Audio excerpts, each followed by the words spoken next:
బెంగళూరు ప్యాలెస్లో నువ్వు ఎన్ని అరాచకాలు చేశావో ఆ చిట్టా అంతా మా దేవుడు తీసి బయట పెట్టమంటావా? నువ్వు నీ మంత్రులు చేసిన రాసలీలల గురించి ఎక్కడ బయట వస్తుందో అని కర్ణాటక ఎలక్షన్స్లో ఒక కాంగ్రెస్ ముఖ్య నేతకి 100 కోట్లను ఫండ్గా, ఎలక్షన్ ఫండ్గా పంపించింది.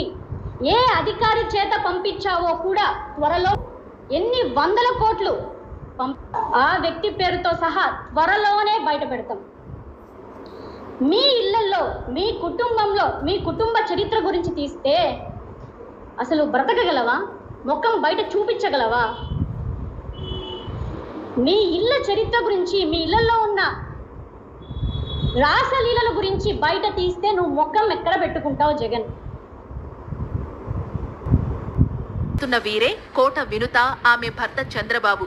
మధ్యలో ఉన్న యువకుడు శ్రీనివాసులు అలియాసు రాయుడు.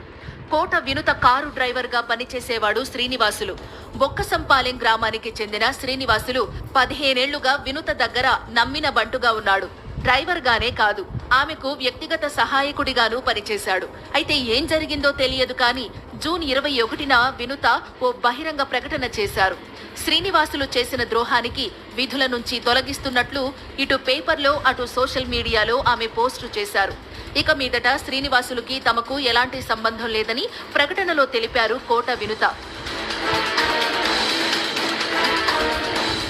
వినుత కారు డ్రైవర్గా ఉద్యోగం కోల్పోయిన శ్రీనివాసులు హత్యకు గురయ్యాడు. ఈ నెల 8న రాయుణ్ణి శ్రీకాళహస్తిలోని ఓ గోడౌన్లో చిత్రహింసలకు గురిచేసి హత్య చేసి ఆపై తమిళనాడు చెన్నై కూవం నదిలో పడేశారు.